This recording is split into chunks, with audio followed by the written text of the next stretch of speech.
So you know that game that we all play? We're in a big group, lots of new people, and you're all expected to go around, and everybody has to say their name and one interesting fact about themselves. Yeah, so that game. I hate that game. Because it's not supposed to be a competition, right? But then there's always that one guy in the group who has to one-up everybody else. We know that guy. Okay, so it turns out that I'm that guy.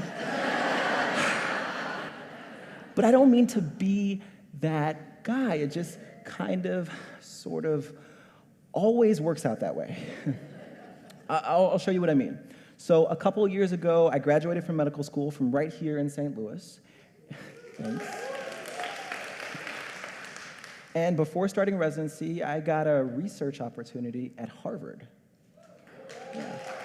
Yeah, shout out to Harvard.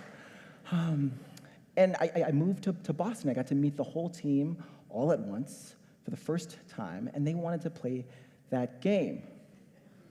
So now it's my turn. Hi, my name is Jeremy, and an interesting fact about me is that while in medical school, I actually took a year off, and I convinced the city's transit authority to give me a bus for free, and I turned it into a grocery store to help families who are struggling to have basic access to healthy, affordable food. Right? But then I start to read the faces of the people in the room, and I realize that like half of them just don't get it, and then the other half just don't believe me. But it's okay because I'm prepared for this. And I take out my phone, and I show them pictures. Ta-da!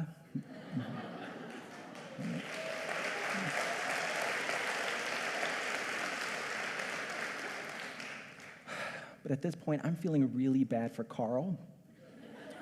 So Carl's also new to the department, and his interesting fact is that him and a couple of buddies climbed Mount Kilimanjaro last year, but no one cares.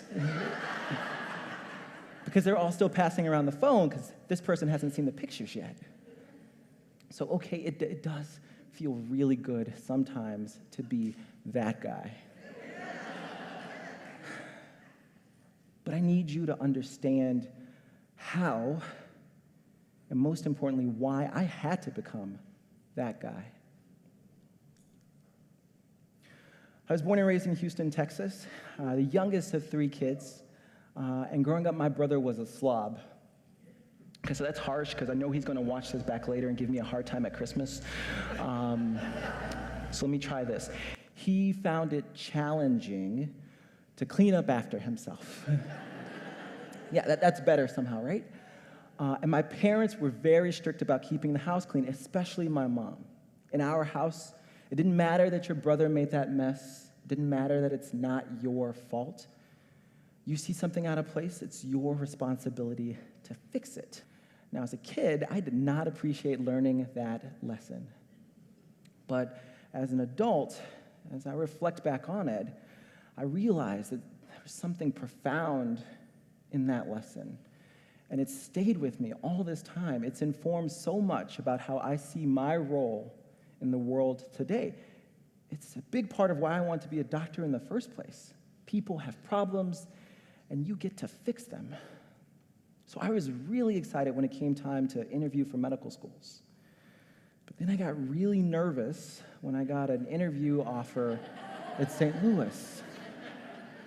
Because my parents and I, we'd read all of these headlines, and we were concerned.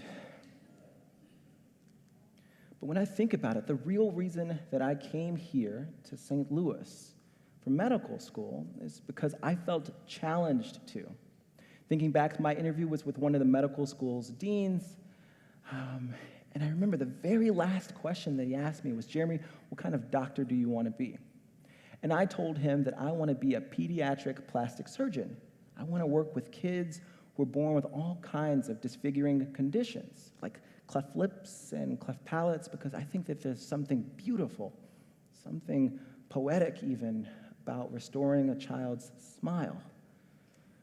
But then I told him that after medical school and residency training, I'm getting on a plane and I'm packing up and I'm moving to South America because I want to work with some of the world's most vulnerable people. Now, during the interview, the dean, he's taking notes on this evaluation form, and he's checking all the right boxes. I'm definitely getting in, and I can tell because I'm surprisingly good at reading upside down. and because, spoiler alert, I got in. But just then, when I said that part about wanting to be a surgeon in South America to help vulnerable people, the mood in the room shifted. And he got quiet, and he put down the pen. He took that evaluation form, and he turns it over onto the back to the blank side of the page. And I started to get nervous, because I definitely said the wrong thing. A few moments go by, and he picks the pen back up, and he starts to draw something. And as he does, as he's sketching, he starts to tell me a bit about himself, how he spent his whole life in St. Louis, and he, like me, wanted to be a doctor to help people, especially those on the margin, especially vulnerable people. And by now, he was finished sketching. Jeremy, this is a map of St. Louis. Now, he had to tell me that that was a map because the dean is brilliant, he is talented, he is compassionate towards others, but he is not an artist. It's just not. But then he picks his pen back up one more time. He draws a line down the center of this map. He says, Jeremy, I read your personal statement. I see you here today, and I believe what you say, that you want to help vulnerable people as a physician. But you don't have to go to South America to do it. Just come here to St. Louis, because there are no lack of great issues to take on. And there are few people as vulnerable as the people who live in this city, especially the ones who live north of this line. And you know what? He is absolutely right. There are real issues here with crime and with inequality, with racism. And I thought to myself, when you're a physician, you're responding to a calling. When you're a doctor, you want to help what's hurting and fix what's broken. So what better city to learn the art and the science of medicine than in a city like St. Louis that's hurting? So I knew I had to come here, and I had to make a difference. I just didn't know how. I first learned about food deserts back in college. Senior year, Mark Manhavir is a talented photographer, and his work was being featured at a gallery near campus. He called this most recent exhibit, You Are What You Eat. Mark was documenting food access issues, hunger here in America, by taking pictures of the contents of people's refrigerators. So early on, through his lens, figuratively and quite literally, I got to see this problem for what it really is. A food desert is a community where there are no grocery stores, at least for a mile or better, and where the majority people live at, but often well below the poverty line. And unfortunately, when I got here, St. Louis was home to 18 food deserts. And when you live in one of these communities and you don't have a grocery store where you live, and you don't have transportation to get to one nearby, all because you don't have enough food, enough money, you don't eat healthy. You don't get to. You can't afford to. Food insecurity, food injustice, this was an issue that frustrated me more than anything else. And I think that when you find something that frustrates you, you owe it to yourself to figure out why. In the midst of trying to find that someone or that group of someones who was not doing something about this, I thought back to that lesson from when I was a kid, and I realized that I'm someone not doing something about this. So I used that frustration of mine as motivation, and I put together a plan. If people couldn't get to healthy food because it didn't exist where they lived, well, then I was just going to have to bring it to them. So I somehow convinced the vice president of Metro to take a meeting with me, and I told him that he had to give me a bus for free. Because with it, I was going to strip away the seating and the railings, and in their place, install shelving and refrigeration stocked with fresh fruits, vegetables, meat, dairy, and staple goods. And I was going to sell this at affordable prices in every neighborhood that needed it, in all of those food deserts. And I did. With a team of employees and volunteers working tirelessly, we were dedicated and we made a difference in this community. But I told you, I don't live in St. Louis anymore. I live in Boston. And shortly after taking the new job, I realized for lots of reasons, I needed to leave the bus project behind. And honestly, it was the hardest decision I've ever had to make. But when you get a calling, you don't get to quit. I didn't. A few months after settling into Boston, I got another calling. And this time it didn't feel like a spiritual calling from God. This was like a literal phone call from Metro. Because they still have my cell phone number. And they called me and said that they want to offer me an opportunity to support me to develop a new chain of nonprofit grocery stores, headquarters here in this city, in St. Louis. I could hire whoever I wanted to. I could call it whatever I wanted to. I just had to agree to one thing.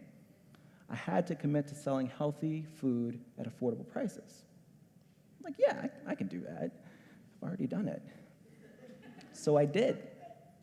This time, we took shipping containers and we turned those into grocery stores. And when you think about it, when you strip away all the junk food and the processed food at the grocery store, this is really all you need. Fresh fruits, vegetables, meat, dairy, staple goods from a whole host of local farmers and community gardens sold directly in and to communities that need it the most at 2 area transit stations here in the city of St. Louis. We partnered with community gardens to teach nutrition education to everyday communities so they can learn new lessons on eating healthily so they're making better food for their families at home. Now, I don't know why the photographer insisted that we all hold on an apple like we're on the set of The Real Housewives. We just did. Oh, and I bought a mail truck. Not kidding, so last month I flew in from Boston to close a deal on a mail truck. You may have seen it in the parking lot because I actually drove it here. Because with the link market, we have a real chance to improve the quality of life for so many people around food. And with the mail truck, we get to deliver food to low-income communities to help equal the balance. And also, mail trucks are cool. So for me, the bus was just the beginning. But I wonder, what will it take for you to find your beginning?